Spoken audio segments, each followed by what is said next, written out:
Hey everybody, Shane here. Let me tell you about my friends at Naked Vine, located at 1624 Clarkson Road in Chesterfield, Missouri, serving up all your favorite wine, whiskey, and local craft beers. Stop by and visit them Thursday, December 20th for some live music from Kevin Babb. Friday, December 21st, Pat Liston. And Saturday, December 22nd, the Scandaleros. I'll be back out there on January 8th with my singer-songwriter storytelling showcase, bringing along my good friends Cara Louise, Cree Ryder, and Drew Schaefer for that one. So do not miss that show. 7 p.m. start, $5 at the door.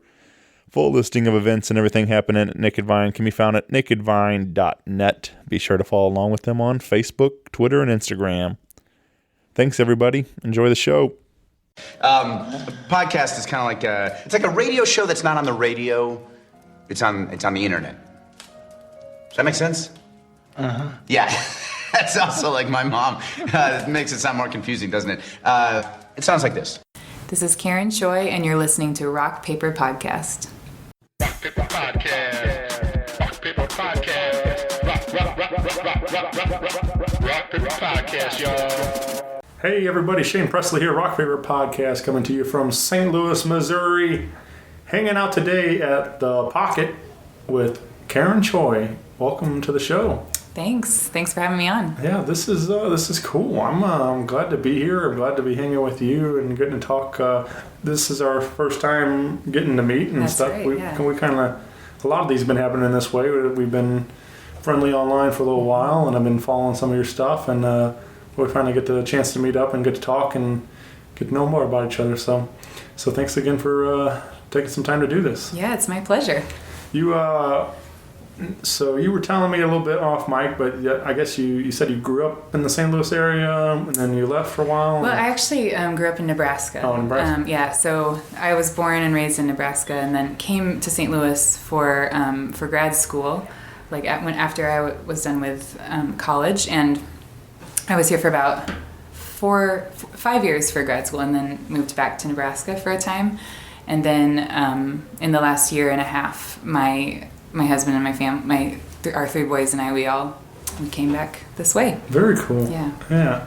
Is that was it for music or? Oh, just kind of job opportunities and lots of different factors. Because we do have a really amazing music scene here in St. Louis. It's been wonderful to jump back into. I kind of dabbled a little bit in it when we first lived here, and I had, around that time I was recording my first record, so I was just sort of getting started and wasn't very familiar with the scene, but moving back this time around has been great. It's been a really vibrant music scene to get involved in. Yeah, no, I love it. I've been trying to do my part to document as much of it as I can. Yeah, you're doing a good job. Oh, thank you. Yeah. Well known around these parts. Yeah, I'm trying. I've been hustling, trying to get around and meeting all kinds of people. Yeah. So, and that's I joke about it, but it's kind of the nice thing about having this show is like it doesn't sound as creepy when you want to ask somebody to hang out. Like, it's like That's right. So anybody else, you're like, hey, just want to hang out, and I'm like, why? And then I'm like, now I tell them I have a show, and then I'm like, okay, cool. Like, you have all sorts of official reasons that you want to sit down across from somebody and talk to them.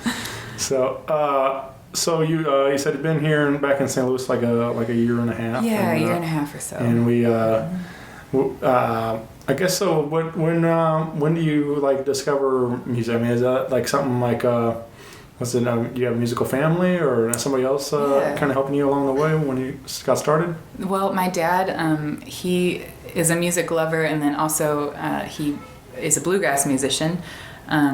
He played like just kind of for fun with some other musicians while I was growing up, and of course at the time we hated it. Like we didn't really know what we had in front of us, but they would do family jams or whatever, and all the families would come together, and all of us kids would run around and just do our thing while they played music. And so he's always been pushing like that kind of music on to me. In fact, when I was growing up, he would sometimes he's a big Earl Scruggs fan, famous banjo player, and he would put like a picture of Earl Scruggs under my pillow for me to discover when I went to bed at night, and then just was always joking that I would return to my roots one day, because of course growing up we all have like these musical trails, and we all inevitably listen to some horrible music as we're defining our taste, you know. So he was kind of he was a big influence in terms of like pushing me towards that genre, which I don't know if would have discovered, like roots and old-timey country and all of that, apart from that. So, and then he had a Martin guitar lying around, and so I kind of picked that up when I was maybe, I don't know, something like 14, 15, and just had some people along the way that showed me some things on the guitar, and kind of made my way from there. Yeah. So. What were you listening to at the time when Dad? When he broke into the scene? Oh, let me think about that. It'll be embarrassing. It'll be. Was it like the boy band stuff or something, it was Shane. It was when he's trying to get you to listen to Earl Scruggs. Yes, it was. Yeah. I think I was probably listening to my fair share of NSYNC. Oh yeah. Which I have just admitted that, in a recording. Yep. And I did go to one of their concerts, and I remember Justin Timberlake making eye contact with me. I don't know if that happened, but he was on some sort of suspended wire, and he came out into the crowd. My 15-year-old self, or however old I was, I have no idea. Right. It's like, I swear he just looked at me. And I want to believe it. Yeah. I'm gonna fight for that. Let's ask him. Let's get him on the phone. Right. Do I have a phone a friend in this situation?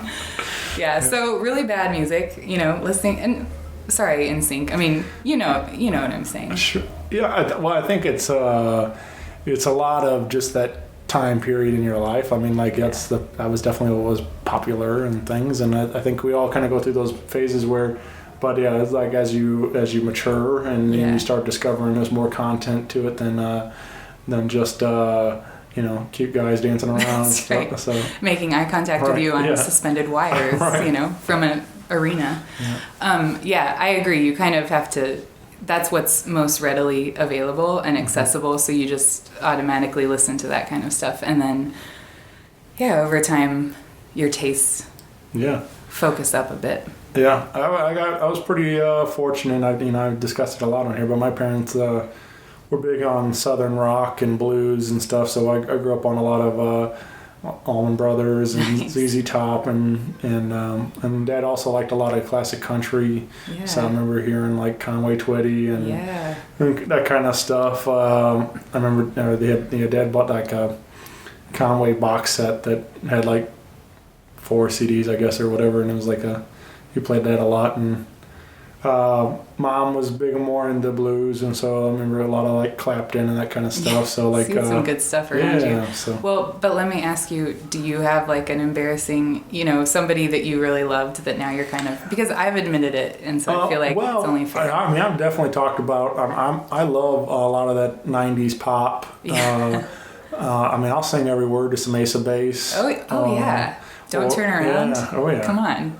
And so I like a lot of that. Like, it may be sort of embarrassing, but it's fun. I enjoy it. Like, and I'm not afraid to say that. So we can own it at this point in our lives. All right. I like a lot of that kind, technotronic and nice. These different that different kind of stuff. For a lot of, like I said, a lot of it's '90s for me. That's a kind of grew up listening to a lot of that, and that was my music era as well. Yep. So, and I still listen to it. I listen 90s on 9 on my XM or Sirius satellite radio, and then listen to a ton of that, and I love it though. Like I said, it's just fun. I think part of it's nostalgia, but a lot of it's just like they're so catchy. It's like it's such great pop tunes, and you can't help but to sing along and dance. And they were doing their job, writing good songs, catchy songs. But as far as my first concert, and it wasn't necessarily, I mean, I'm still very happy with. I think it holds up. You don't have to be embarrassed. Yeah, but first concert my parents took me to was my mom took me to was the one I asked to go to was Matchbox 20. Oh, so yeah. Yeah. 1997 Nice. at the Dome with Semisonic and Soul Asylum. I feel like we must be from the same, you know, sure. Yeah. So those are familiar names. Yeah, with that record, their first Matchbox 20 debut album was huge, and Yeah. I mean I love that album, all that 3 a.m. and Push and all that stuff. So but yeah, so there was nothing like super embarrassing, I wouldn't say, but it was definitely a big part of my just starting my musical taste and stuff, and but yeah, like after that. I started discovering a lot more into my own taste and stuff, and but yeah, so it's cool that Dad's plan kind of worked, I guess, though. It did for sure. I don't know. I think I heard Patty Griffin. Are you familiar with her? For the first time, like around that same age, and she was somebody that was writing songs like I had never really heard, and I really identified with them and her style. And she put out her first record, Living with Ghosts, and it's very stripped down, just acoustic vocal, and I loved that. So I feel like she's kind of somebody that really started to shift my musical taste, and I've been a devoted fan of hers ever since. Nice. So yeah. So you start picking around the guitar then, and like when do you start kind of discovering an act to write? To write, yeah. Well, that actually came first, I'd say. I was writing. I've always been really interested in rhyme and just words and how they fit together, and so I remember writing poetry when I was really young, and of course they were just very simple and about whatever was going on in my life at that time as a child, but that kind of came first, just really the fascination with fitting words together like a puzzle to make the rhyme structure work. And then I would also sometimes put melodies to them, so it's kind of just waiting, this lyric and melody waiting for me to have some sort of instrumentation to back them up and create a song, fill out the process. So yeah, that piece came first, and it was the guitar that came along and helped me make those pieces into a song. Yeah, very cool. Yeah. Well, I should probably take a moment to note, if you're hearing anything in the background of this, Funky Butt Brass Band's throwing a heck of a party over at Off Broadway next door. So there's definitely a lot of people next door having a good time. So if you hear some horns and stuff, that's what's happening. So big shout out to Funky Butt Brass Band. I'm actually going this evening to their the next show. So nice. Get a little preview. Yeah. With some, right. No spoilers, right? Yeah. But no, I love those guys. They're one of my favorites in town to see. But we're talking about your writing, and I wanted to. We did do some live acoustic here at the Pocket. Let's give them a little taste of what you've been up to. This is a song from your latest record called 19. That's right. And you can pick up the album and the studio version. Everything's available digitally everywhere. Yep, all the places. It's a nice little stripped down acoustic version of it, featuring some of your more finger picking and stuff, which I love that. That's so. Thanks. It sounded really nice. Anything you want to share around 19? Sure. Yeah, 19 is it's a story song about an older couple that had experienced a lot of pain in their lives, and but managed to maintain kind of just a tenderness and wonder towards life, which I think is hard. You can easily become jaded when things don't go your way, or when you lose people, or whatever the case may be. So they were kind of the inspiration, but as I wrote the song, it kind of unfolded as more of a universal story about the fact that there can be a nostalgia for a time when we maybe had a little more innocence and we didn't know the ways that life could unfold, or the pain that we might experience, or the pain that our friends, just loss in life and time going by.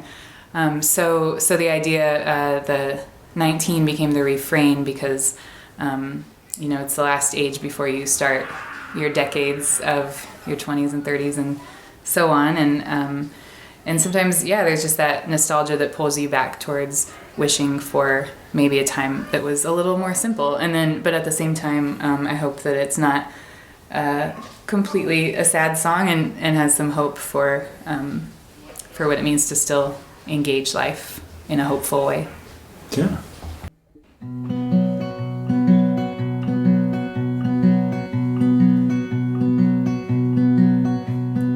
We went walking on a Saturday in late February sun. We turned over all the wild dreams we dreamt when we were young. Now I don't know if this old heart can take another blow. Well, years gone by, we can't deny all the pain we've come to know. Take me back to when I was 19. 'Cause all these decades, they will grow you up. Can't unsee what you see. I stack up lost innocence like old magazines. Wish I knew now only what I knew back when I was 19. But now we know how the promised spring comes on slowly every year. We wait under the last winter's snow, try to shake off heavy fears. Now I don't know if this old heart can take another frost. I'm a daffodil, my hope must bloom despite the risk of loss. Take me back to when I was 19. 'Cause all these decades, they will grow you up. Can't unsee what you see. I stack up lost innocence like old magazines. Wish I knew now only what I knew back when I was.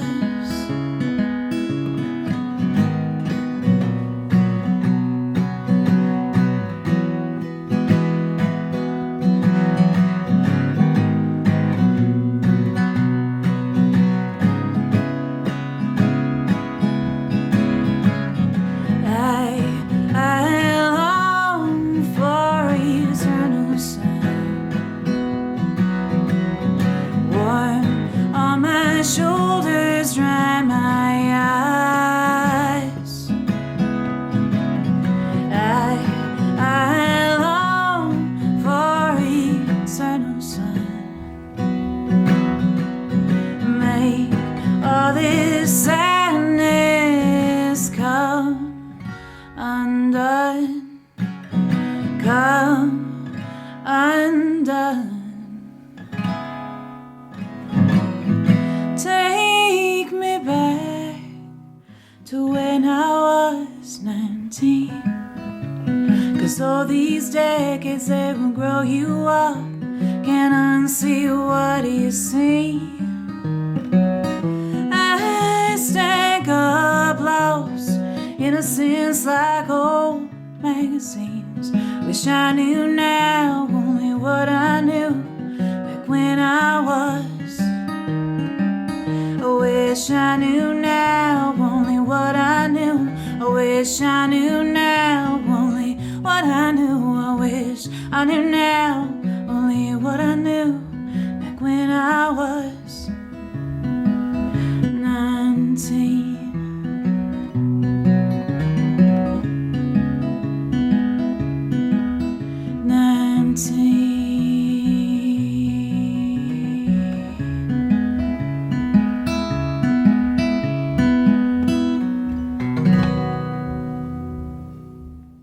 definitely feel like that's something we all can relate to.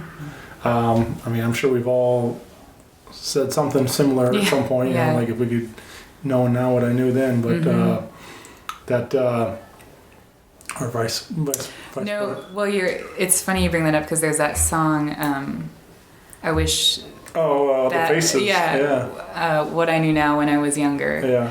Yeah. So this is sort of the inverse of that, Right. saying like, I wish that I only knew what I knew when I was younger, and that I didn't have all this knowledge that has come through like trial and error. And Right. so that song, I think I introduced 19 on stage once by referencing that song, and somebody was started cheering, and they thought I was gonna cover that song. So it was a bit of a letdown for that particular audience member. Big Rod Stewart fan. I know, yeah. So I'll try to work that into the set next time. That, but I do think, like, you know, like you're saying, times were simpler then. Like I can imagine, you know, if I could go back, it would be interesting because, like, you know, to avoid the all this adulting that I've had to do and stuff. So yes, it is very difficult. Yeah. It was I think about those times a lot because, like, we used to have a lot of fun. Like, me and my buddies riding around in my car and going, just, you know, cranking up all kinds of silly songs in the car. You know, you're listening to Matchbox 20. Yeah, and sure. All of that. Yeah. I remember. I'm pretty sure I still had the car then, but my first car, I think I still had about 19. But it was a 88 Crown Vic station wagon that I had with like wood panels on the side.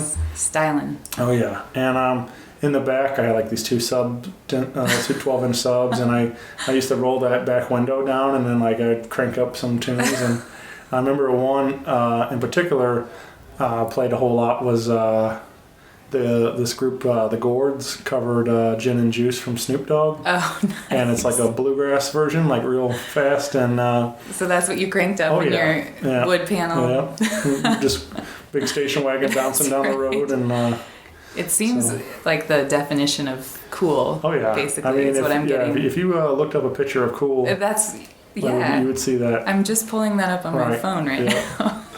But so those are some of the memories I think of when I think back to high school and stuff, and like all that. Like but anyway, just like there definitely were a lot easier times back then. Yeah, for sure.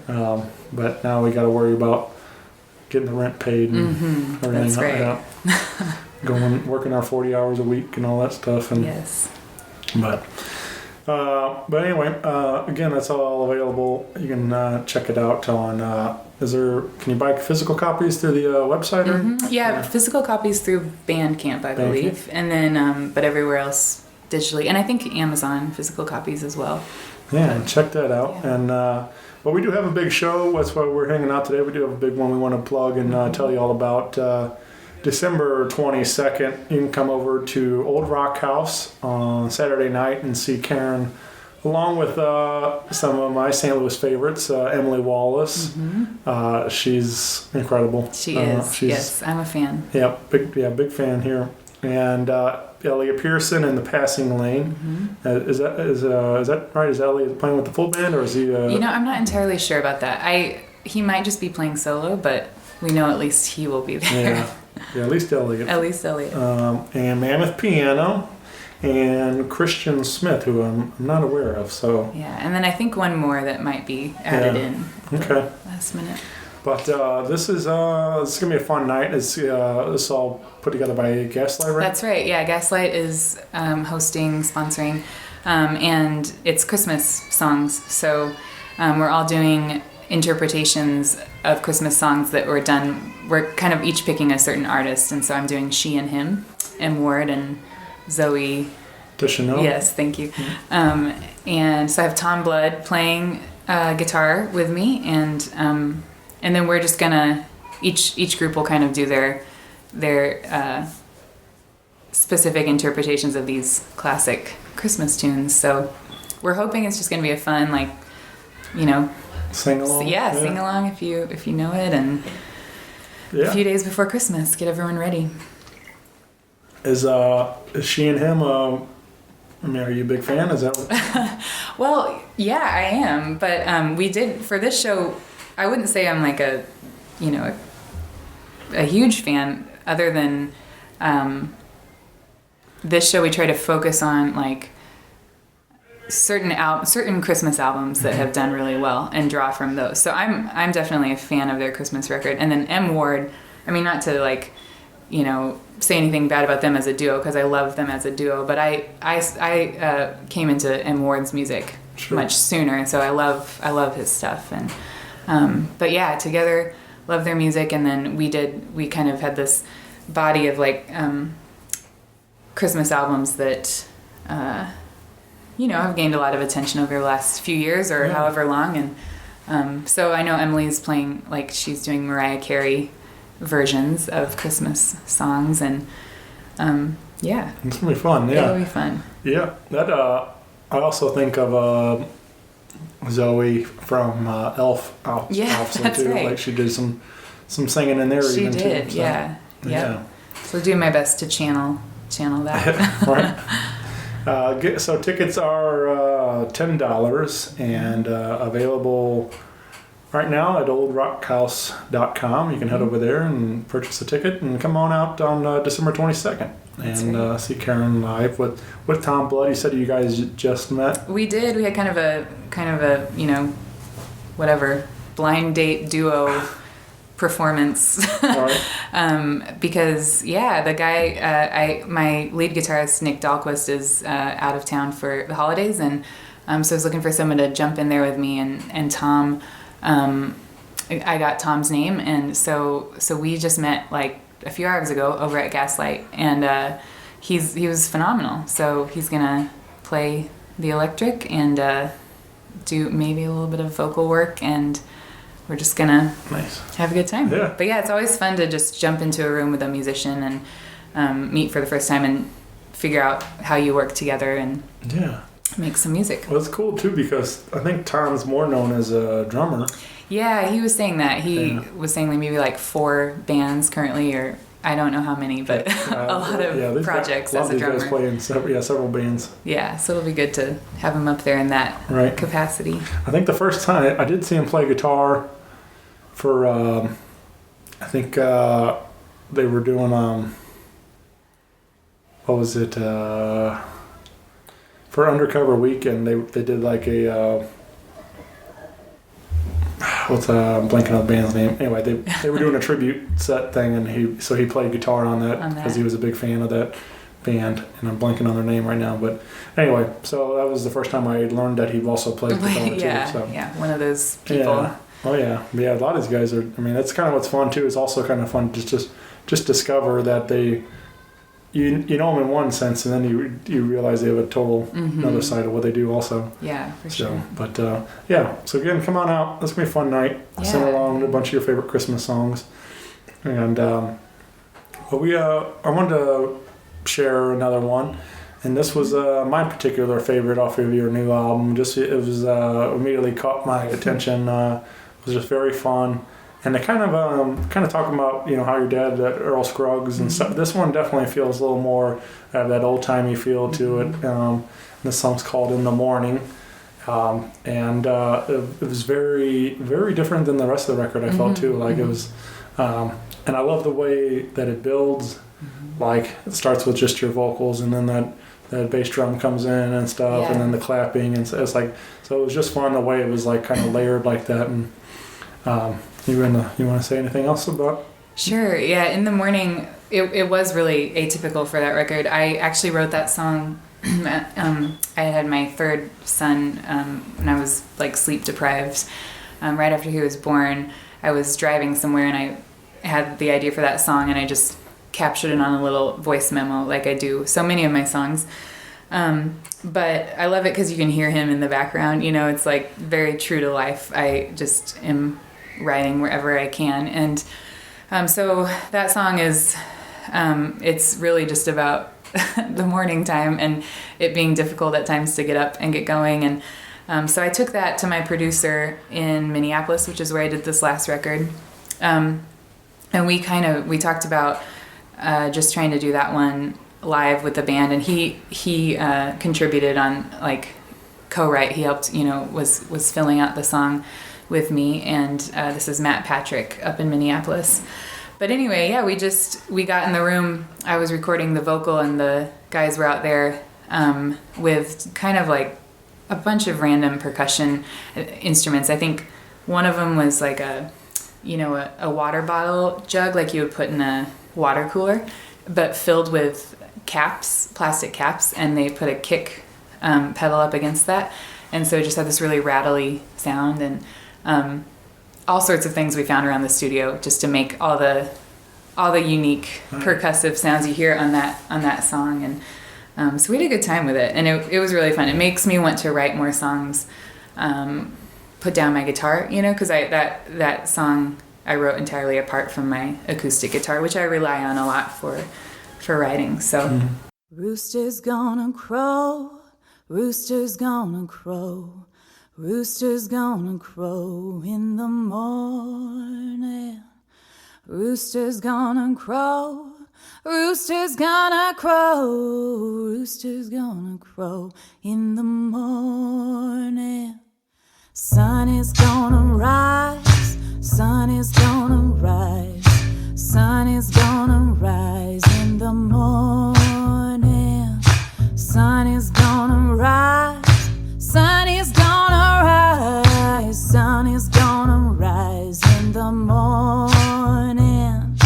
Little known fact to you, all we gotta do to make it through, make it through, make it through in the morning. Little known fact to you, all we gotta do to make it through, make it through, make it through in the morning. Coffee's gonna pour, coffee's gonna pour, coffee's gonna pour in the morning. Coffee's gonna pour, coffee's gonna pour, coffee's gonna pour in the morning. Baby's gotta be fed, baby's gotta be fed, baby's gotta be fed in the morning. Baby's gotta be fed, baby's gotta be fed, baby's gotta be fed in the morning. As sure as the sun, I'm gonna fully rely on all the mercies that I knew in the morning. As sure as the sun, I'm gonna fully rely on all the mercies that I knew in the morning. Oh, gotta get up and go. Oh, in the morning. Oh, gotta get up and go. Oh, in the morning. Rooster's gonna crow, rooster's gonna crow, rooster's gonna crow in the morning.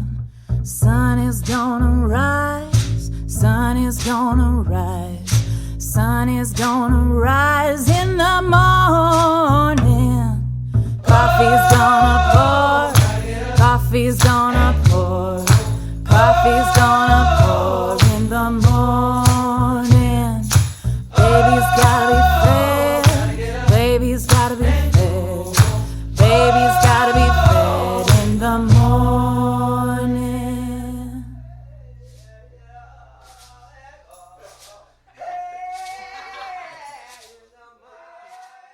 Lincoln Durham's I'm a big fan of his work, and he's kind of good about some of that stuff, like especially in the studios. Live when he plays, he does like a one-man band type of thing. Like he plays the drums with his feet and wears a harmonica and plays guitar and switches out like a violin or diddly bow or guitar or whatever and different stuff. So, but on his studio records, you can see like somebody's credited for like playing like a cardboard box and different stuff like that. Like, and it's fun to get creative and find the right, whatever happens to have that right sound. So it's cool to hear that you guys were doing that too in the studio. We were just looking all around for found objects that we could make noise with. Right. Is that when did this When did this record come out? So Through Our Veins was in 2016. Okay. So I'm kind of working towards my next project at this point. But yeah, that was a great experience, and that was my second album. My first one I did in 2012, I believe, in Nashville. So yeah, this next one I want to do right here in St. Louis. I feel like it's been such a privilege to be involved in this scene, and I feel like I just want to create something here. Sure. So. Have you done any work with Gaslight, or how did you get connected with that? So with Gaslight, we're just doing this show together, and then I'm hoping we can in the future. But how'd you get on their radar? Did you become friendly with JB? Or? Yeah, JB. I think we just connected through social media, I believe, and as so many of us do. And so I like to stay in touch with those guys, and right on. Yeah, it'd be cool. That's a beautiful little recording studio they've got there. It's really unique experience, and so. But yeah, if you haven't checked out Gaslight, go do that. It's a great space. Yeah, for sure. So yeah, hopefully we'll get a new record here soon. Yeah, kind of working towards that end. Yeah. Right on. Well, let's drop in one more for him. We did another live acoustic here at the Pocket. Also check out thepocketstl.com. It's a neat little spot here for. Calls it a jam B&B. So it's a great space. Yeah. So thanks again to Dan for letting us hang out here. Yeah. But this song is called Mississippi River Heart, and also appears on your latest record, and so you can pick that one up. What else would you like to add around Mississippi River Heart? Mississippi River Heart is a song I wrote when I was moving away from St. Louis. It kind of gets confusing, all these details, but when I moved away after doing grad school, and I just had found that time to be a really formative time in terms of what I was doing musically, and just finding my voice as a writer, and then literally finding my voice, like the kind of falling into just vocal confidence, I guess, and so. It's about leaving a place that is hard to leave, and also it's meaningful to me because St. Louis is on the Mississippi, but I've spent some time up in Minneapolis, St. Paul area, and I did my record up in Minneapolis. And that was just maybe we were maybe three blocks off the Mississippi, the studio I recorded in. So I don't know, that stuff matters to me. I really love the significance of places, and so this is a song about being drawn to a place, and then sad to leave a certain place. Yeah, very nice.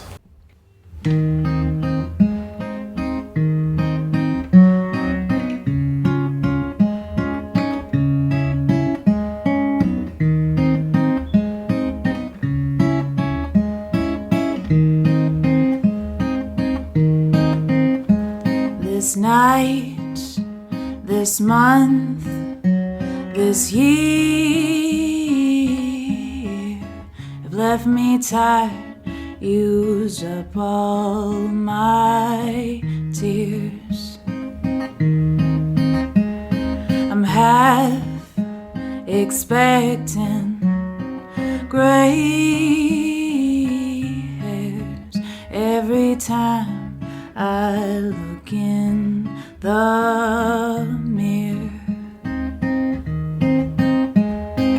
I left my heart down by the Mississippi River, where it bends and it curves and it teaches me to sing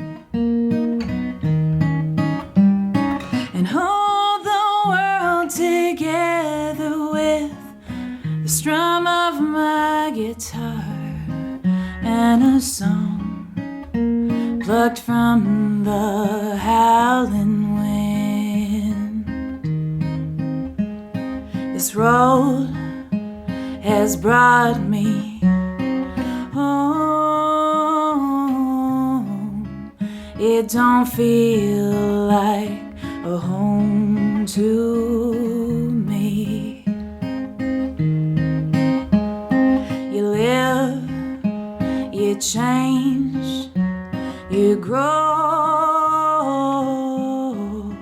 It's like squeezing into a pair of old jeans.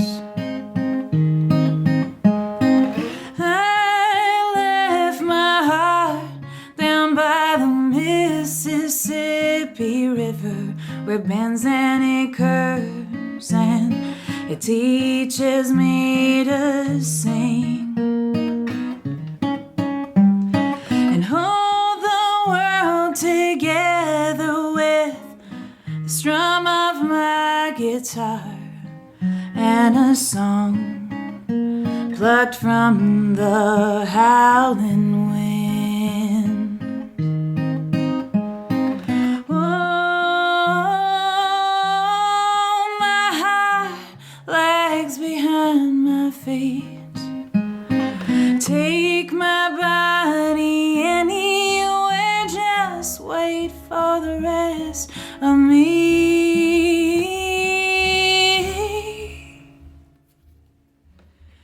I left my heart down by the Mississippi River, where it bends and it curves and it teaches me to sing. And hold the world together with the strum of my guitar and a song plucked from the howling wind.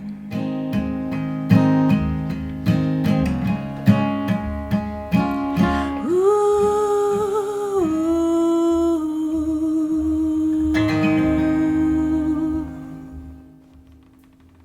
You mentioned your kids, your children, and do you find they inspire a lot? A lot of writing. Yeah.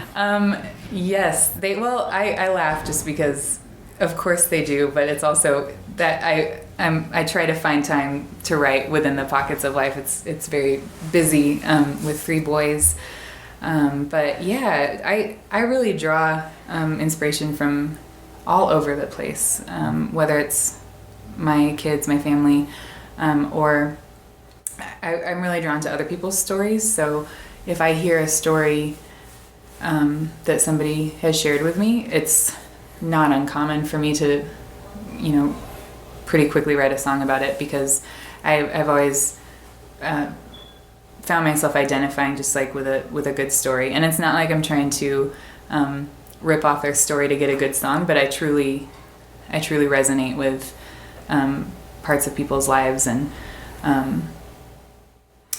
yeah. I think that's. I mentioned Will Hogue earlier to you off mic, but there's like, he's kind of gone through, like, mentioned on stage about that, like people, he sings a lot of songs about.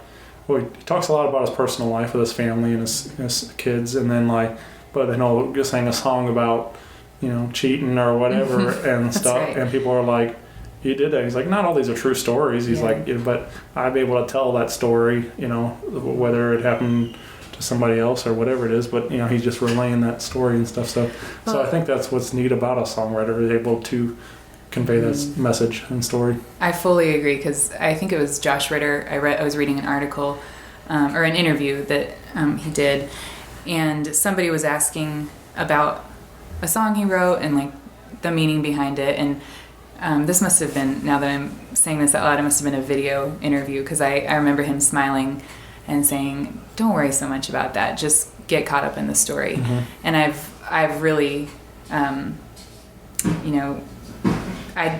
that resonated with me, because I think that there's a time to share about the meaning behind things, and there's a time when it's autobiographical, and that really drives the story home. But there's also, I think, a song should be able to stand on its own as a story, especially as like a folk singer, or somebody who writes in that world.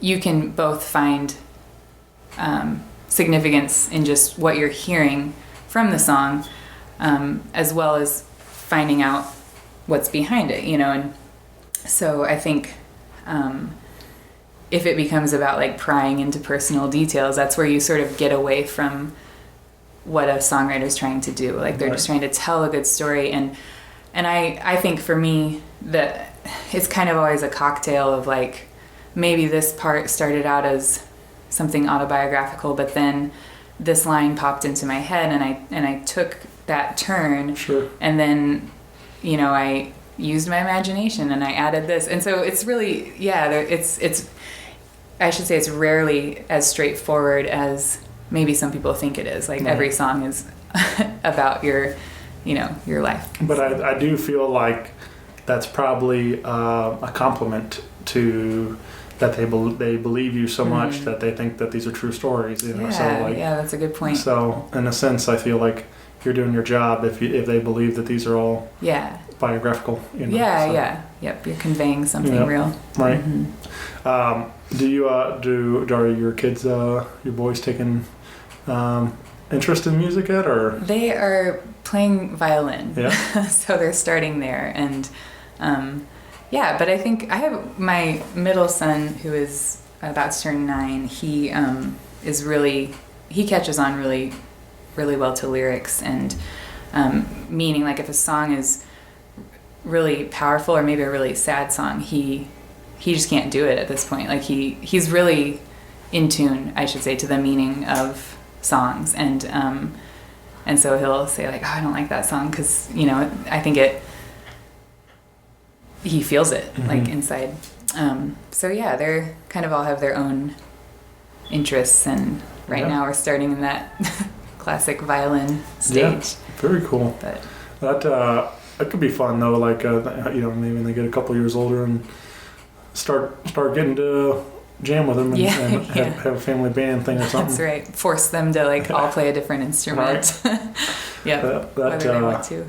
Did you get to, when your dad was you said he played, right? Did you guys do much together? We didn't really. Yeah. You know, he would say that he isn't like that. He just did it for fun. I think he's a great guitar banjo player, but yeah, it was mostly him encouraging me to do it. Right.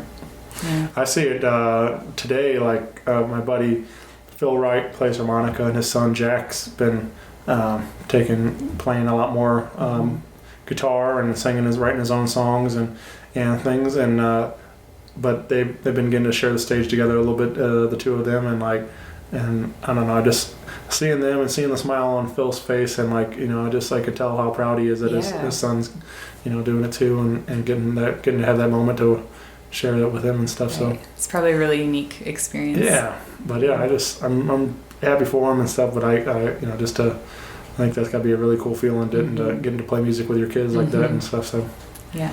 But yeah, do you play a lot for them when they were babies and stuff? Did you write any songs for them or anything like that? Well, I haven't written songs specifically for each of them because, like I said, it's always kind of a maybe a more broad. Sure. I would take that task pretty seriously because I have a pretty high like cheesy barometer, you know, and to me that sounds really difficult to write a song that would not err on the side of like trite, and if you're writing for your child. And so, which I know plenty of writers have done that well, and maybe I can pose that challenge to myself as I'm saying this, but so it's kind of like bits and pieces of all of my world.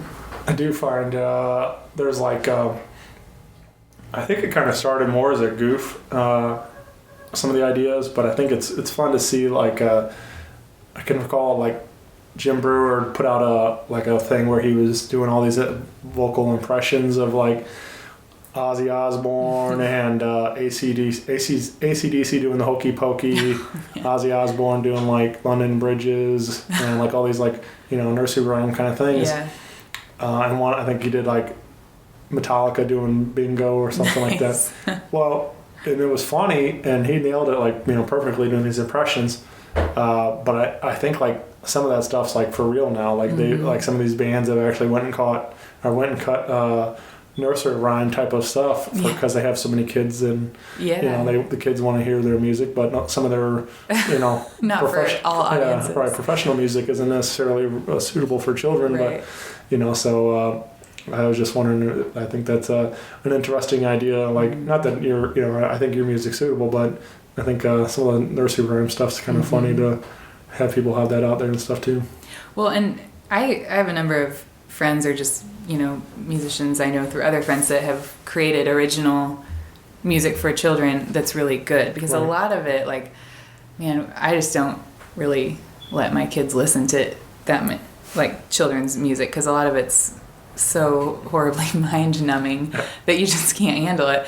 And so when there are artists out there who are trying to create thoughtful, technical, like technically proficient music for kids, I admire that. I think that's a great thing, because you're teaching kids that like the music they listen to should be good as well. It shouldn't just be right.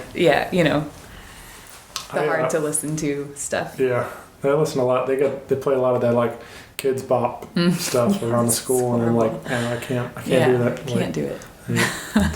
But well, you mentioned maybe going into 2019, putting together some touring. Yeah, I'm just kind of working on the upcoming year, and probably early spring is when I'm looking at maybe going out for a few dates. At this point, I'm trying to figure out if I'll do a longer run or if I'll wait till my next record's out, or a couple of weekend things. I feel like it's the time of year where you start to do the planning for the next year ahead. So that's what's on the radar for me. I'm booking dates for March, and then I'll just sort of go from there. Get some local dates on the calendar. Sure. Too. You get to do much of that yet? Much touring? I've done a little bit. I'd say mostly. Well, I guess there was some after my first record. I've been fortunate enough to do a little bit of it where I'll travel. I've kind of been all over to the South and covered the Midwest pretty well, because I'm Midwestern, and up in the upper Midwest as well. And so I'd like to get kind of fan out a little bit from there, but I love doing that kind of thing. I love traveling and being meeting new people in those places, and as a songwriter coming in and performing, and then being able to connect with somebody after a show. That's one of my favorite things to do. I've said the other day that probably the most more people that I actually talked to today are people I've met either through music or at concerts, and like we've become friendly and more than like my high school friends that obviously we're still friends, but the people that I see the most and talk to the most are probably people that I tend to run into at concerts. And like it's as people I go to a lot of shows by myself because like I've tried getting people to go, and they flake on whatever. So or it's late at night. I know there's a lot of things, but it's just like, so I've gotten to a point where I just start going by myself, and I know I'll run into somebody there. And if not, I'll make new friends and start talking. Right. And I always say, like, it's easy to start talking to people because you already got something in common. You're at the same show, so. Yep. Just strike up the conversation. Yep. So that's right. But no, I love it. I love that, like I said, the people that music's introduced me to, and bringing more people into my life. So like especially if they come out to your shows, I'm sure it's a lot of fun getting to meet all those people. It is, yeah, and it makes for a more lasting connection. If I go through that city or town again, then there's somebody that is more likely to come out to a show. Yeah. Because you've established that connection. Sure. I mean, I know exactly from a fan's perspective. Every time I've met the people, and then they're always nice to me. Like it makes me more of a fan to want to come back to the next one. So right, it works. It's a two-way street, because as the artist, you feel like what you're doing has some sort of worth. You're not just, I think sometimes when you're singing late at night in a bar to nobody, that's where you question, like, what am I doing? And so those rewarding experiences on a tour or after a show, they sort of help fuel, they give you the fuel to get through, like, we all have those times where we've played to an empty room or whatever it may be, and kind of get you through those stages. Yeah. Well, again, December 22nd, Old Rock House. Grab some tickets, come party over there with Karen, Emily Wallace, Elliott Pearson, Mammoth Piano. I think maybe it's be Nene from Mammoth Piano. I'm not sure. I know they're doing James Brown. Maybe the full band. Yeah, I think it might be. Okay. Yeah. But either way, it's gonna be a great time over there. $10 ticket gets you in the door. Head over to oldrockhouse.com for more details. Facebook event and stuff, all that through Gaslight and Old Rock House. That's so right. Check that out. But Karen, I thank you so much for doing this. Yeah, thanks for having me. It's been a lot of fun getting to meet and getting to share some of your stories and songs. And so hopefully we can do this again when the new record's ready or something. That'd be great. I'd love to. Yeah. Well, again, thank you, and I will see you soon. Sounds good. Bye, everybody. Bye. Rock Paper Podcast. Rock Paper Podcast. Rock Paper Podcast. Rock Paper Podcast. Well, yeah, that was it.